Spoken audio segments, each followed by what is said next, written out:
प्रवास करताना नीट करत जावा, नाहीतर तुम्हालाही लागेल चकवा. चकवा एक भयकथा.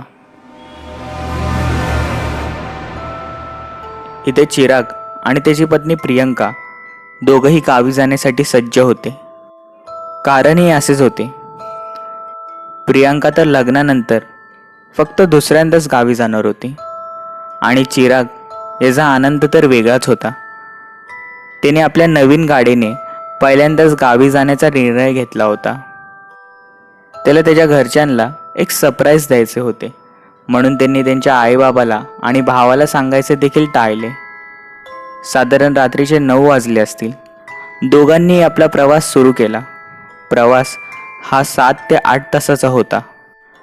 त्या काळ्या अंधाराला चिरत, बाकींच्या गाड्यावर स्पर्धा करत चिराग हा अगदी वेगाने गाडी नेत होता. साधारण पुणेही मागे पडले असेल आणि शेवटी हायवे सोडून त्यांना गावच्या आणि मातीच्या रस्त्याने जायला लागणार होते. अर्थात तो थोडाफार पक्का आणि कच्चा रस्ता देखील होता. पण त्याआधीच चिरागला एक धाबा दिसला. चिरागने तिथे गाडी थांबवली. दोघांनी काही खाऊन घेतले. चिराग गाडीमध्ये बसला. गाडी चालू करणार तेवढ्यात प्रियंका बोलली, "अरे चिराग थांब, 1 मिनटं, फक्त 1च मिनटं." "अगं काय झालं?" चिराग बोलला.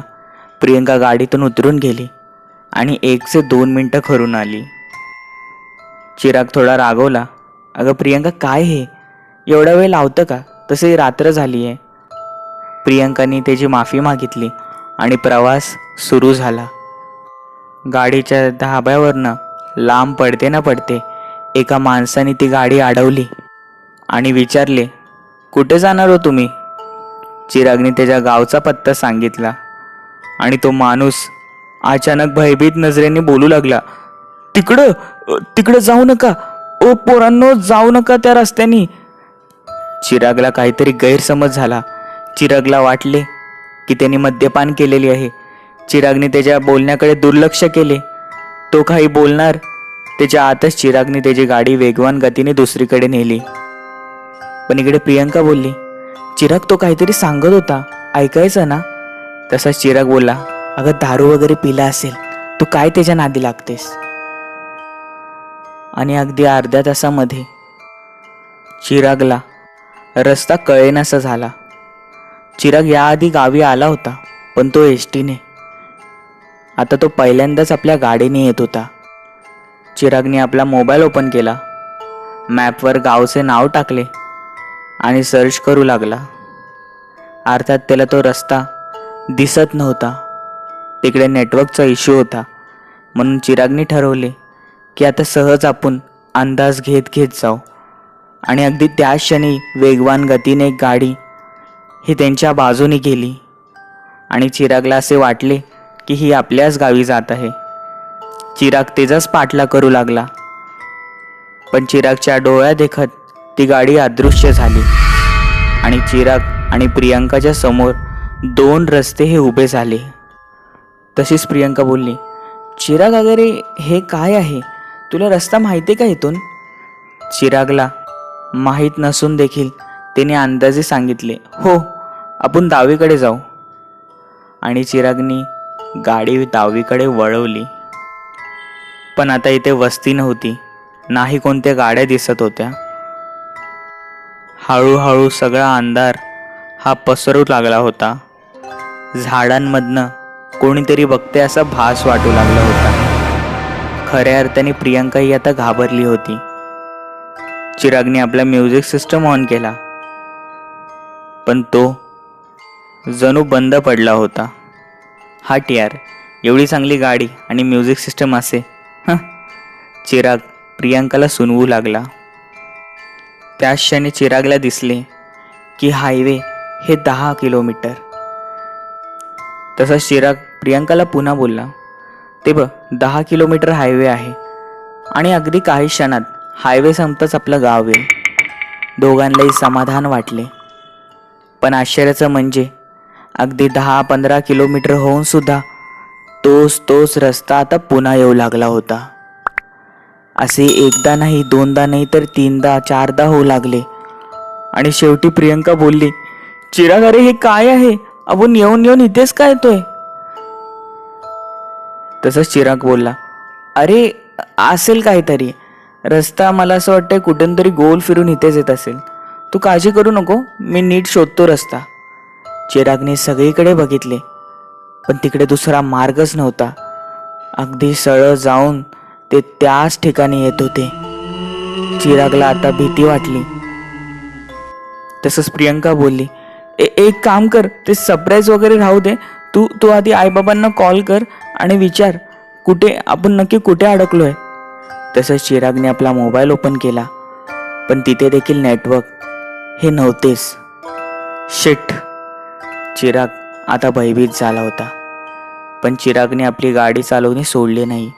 तो तसाच चालवत होता आणि क्षणभराच्या आत त्यांना साधारण एक 70 वर्षाची आजी दिसली. ती थोडी वाकलेली होती आणि ती यांच्याच गाडीकडे हात दाखवत होती. तशीच प्रियंका बोलली, ती बघ, त्या आजीला नेमकी तिला रस्ता माहीत असेल. प्रियंका गडबडीमध्ये काही ना काही बोलू लागली. तसंच चिराग बोलला, ठीक आहे, आपण विचारू तिला. चिरागने गाडी तिच्या जवळ घेतली आणि काच खाली करून विचारले, अहो आजी, इकडं धोंडावाडीला जायला रस्ता कुठं आहे? तसंच आजीने सरळ बोट केले. अच्छा, तिकडे का? चिराग बोलला. पण अगदी काही क्षणात त्या आजीने हे दुसरीकडे बोट केले. तसंच चिराग बोलला, अहो आजी, नेमकी कुठे सांगाल का? आणि आजी ही तिकडेच त्यांच्याकडे पाहून हसू लागली. सर्वात भयंकर दृश्य म्हणजे ती बोलू लागली, चूक केली, तू इकडे येऊन चूक केली, मरणार मरणार. चिरागने त्या क्षणी गाडी हे तिथून पळून आणली. चिराग बोलले होते ना, अरे सरप्राईज वगैरे नको असला काय, आपल्याला रस्ता माहित नाही आणि आपण असा अडकलेलो आहोत. प्रियंका चिरागला रागवत बोलत होती. चिरागला त्याची चूक कळाली होती आणि अगदी काही क्षणातच साधारण 20 वर्षाचा तरुण हा गाडी समोर पळत येत होता. सर्वात भयभीत दृश्य म्हणजे तो गाडीला धडक लागून तिथेच पडला. चिराग घाबरला, पण प्रियंका बोलली, चिराग खाली उतरू नकोस, चिराग खाली उतरू नकोस. चिरागने खाली उतरले नाही आणि तो इकडे तिकडे पाहू लागला, पण तो मुलगा कुठेच दिसत नव्हता. अगदी क्षणभरामध्ये इथून कुठेतरी जाणं हे शक्य नव्हते. तसंच चिरागने गाडी ही पुन्हा वेगवान गतीने घेऊ लागला. चिराग बोलला, काय होईल ते होईल, पण आता मी गाडी थांबवणार नाही. इकडे आजूबाजूच्या झाडांमधनं असे वाटत होते की कोणतरी त्याच गतीने हे चिराग आणि प्रियंकाचा पाठला करत आहे. पण त्याच क्षणी तीच आजी ही त्यांना हात दाखवत जणू काही मदत मागत होती. प्रियंका बोलली, चिराग, नक्की काहीतरी गडबड आहे, ही आजी इथे कशी काय? चिराग, गाडी थांबवू नको. चिरागने देखील तिचेच ऐकले. चिरागने गाडी नाही थांबवली आणि त्याच वेगवान गतीने गाडी घेऊ लागला. आणि अगदी काही क्षणात तोच मुलगा त्याच गतीने चिरागच्या गाडीच्या समोर येऊन धडकला. चिरागने पुन्हा गाडी थांबवली. आजूबाजूला पाहिले तर तिकडे कोणी नव्हते. तशी प्रियंका बोलली, चकवा, हा चकवाच आहे रे. तसाच चिराग बोलला, चकवा? हा, मी ऐकलं होतं, पण प्रियंका प्लीज, तुला माहिती आहे ना माझा भूतांवर आणि देवांवरही विश्वास नाहीये. तशीच प्रियंका बोलली, तुला काय करायचं ते कर, पण मी जे सांगते ते खरं आहे. व्हॉट नॉनसेन्स, चिराग रागात बोलला आणि गाडी घेऊन जाऊ लागला. पण मनातल्या मनात चिरागला देखील समजले होते की हा कुठला तरी भूताचाच प्रकार आहे. ती आजी पुन्हा त्यांच्या समोर आली. ती त्यांना हात दाखवत होती. चिरागने गाडी तशीच पुढे नेली. सर्वात भयभीत दृश्य म्हणजे चिरागची नजर मागे गेली तर त्यांनी पाहिले की ती आजी पांढरी पडलेली होती तिचे पांढरे केस हे हवेत तरंगत होते आणि ती त्याच गतीने यांच्या गाडीचा पाठलाग करत होती.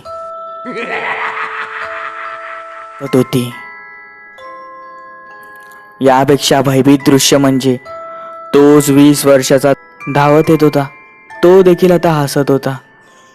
हे कमी होतं की काय, तर मागून ती आजी जी भूत होती आणि पुढून तो तरुण, दोघंही गाडीला येऊन धडकले. इकडे चिराग आणि प्रियंका दोघांनी डोळे बंद केले होते. दोघांनी डोळे उघडले तर हे सगळे अदृश्य झाले होते. चिरागला पटले की हा कोणता तरी भूत पिशाचेचाच प्रकार आहे. चिराग हा गाडी आता वेगवान गतीनेच घेत होता. प्रियंका बोलली, चिराग, अरे मला नाही वाटत आपण वाचणार आता. इथे असे वाटत होते की त्यांच्या गाडीने देखील तिचे उत्तर सांगितलेले आहे. पेट्रोल हे हळूहळू संपू लागले होते. इकडून हसण्याचा, रडण्याचा आणि सर्वात भयभीत म्हणजे तू मरणार असा आवाज येत होता, गुंजत होता. आणि अचानकच प्रियंका हिच्या चेहऱ्यावर एक आशेचा किरण दिसला. ती चिरागला हात लावतच बोलली, चिराग, चिराग थांब, गाडी थांबव. अरे चिराग, गाडी थांबव लवकर. चिराग बोलला, अगं प्रियंका, वेडी आहेस का? असं का बोलतेस? पण प्रियंका बोलली, चिराग विश्वास ठेव माझ्यावर, गाडी थांबव. आणि त्या भयभीत प्रसंगामध्ये चिरागने तिच्या पत्नीवर विश्वास ठेवला, गाडी थांबवली. आणि प्रियंकाने तिच्या पर्समधनं हे 2-3 फुलं काढले. ते फुलं हातावर ठेवले. चिरागला बोलली, चिराग, मी जे काही बोलेल तुला विश्वास नसला तरी माझ्या मागोमाग बोल. चिरागने होकार दिला आणि प्रियंका बोलू लागली, श्री स्वामी समर्थ, श्री स्वामी समर्थ. चिरागही तिच्या मागोमाग बोलू लागला, श्री स्वामी समर्थ. आणि अचानकच त्या गाडीमध्ये असलेल्या त्या नकारात्मक शक्ती, त्याचबरोबर त्या अंधारामध्ये खेळत असलेली ही नकारात्मक शक्ती हळूहळू ह्यांच्याकडून बाजूला आणि लांब जाऊ लागली. चिराग आणि प्रियंकाला एक भलताच आत्मविश्वास आला होता. दोघंही मोठमोठ्याने बोलू लागले, श्री स्वामी समर्थ. साधारण 5-10 मिनिटं हे बोलून चिरागने गाडी चालू केली आणि गाडी त्या दिशेने घेऊन जाऊ लागला जिथे त्यांना जायचे होते. दोघंही स्वामींचे नाव हे बोलतच होते आणि जणू त्यांचीच कृपा. शेवटी तो हायवे त्यांना दिसला. दोघांच्याही चेहऱ्यावर एक आशा आणि एक हास्य आले. त्यांनी गाडी अखेर त्या हायवेला नेली. दोघांनी मागे वळून पाहिले तर तिथे रस्ता हा मुळात नव्हताच, होते ते फक्त झाडं. चिराग हा आता पुढे बघणार, त्याच क्षणी मागून आवाज आला, या वेळेला वाचलात, पुन्हा इथून आलात तर याद राख. चिराग आणि प्रियंकाला फार भीती वाटली. ते गावी पोचले. गावकऱ्यांना झालेला सर्व प्रकार सांगितला. गावकऱ्यांनी सांगितले की त्या रस्त्यावरनं सहजा कोणी येतच नाही, तिथे चकवा हा लागतोच. वाचला तर त्याचं नशीब. दोघंही 2-3 दिवस अगदी तापाने पणपणत होते. काही दिवसांनी चिरागने प्रियंकाला विचारले, पण मला एक सांग, ते फुलं ते कसे काय तुझ्याकडे आले? तशीच प्रियंका बोलली, अरे चिराग, तुला माहिती आहे आपण त्या धाब्यावर थांबलो होतो. अगदी काही मिनिटांनी मला स्वामींचे मंदिर दिसले. मी तिकडे गेली आणि स्वामींचा आशीर्वाद म्हणून ते फुलं हे मी माझ्याकडे ठेवले. मला खात्री आहे की त्यांना असे माहीत असेल की आपण कोणत्या संकटामध्ये अडकणार आहोत आणि त्यांनीच आपल्या त्या संकटामधून बाहेर काढले. आणि चिराग बोलला, चूक झाली माझी. मी देवांवर एवढा वेळ विश्वास ठेवला नाही, पण खरंच या प्रसंगाने माझे कान उघडले. श्री स्वामी समर्थ. म्हणून कधीतरी देवावर विश्वास ठेवा. आणि हो, मन चांगलं असेल तर तुमच्या मागे देव हा नक्की असेलच. कथा कशी वाटली? आवडली असेल लाईक, नसेल आवडली डिसलाईक. तुमचेही काही भयभीत कथा, किस्से, अनुभव असतील तर डिस्क्रिप्शनमध्ये दिलेल्या मेलवर, फेसबुक आय डीवर किंवा इंस्टाग्रामवर मला नक्की शेअर करा. चॅनलला सबस्क्राईब करायला विसरू नका. बेल नोटिफिकेशन नक्की दाबा. भेटूया पुढील भागांमध्ये.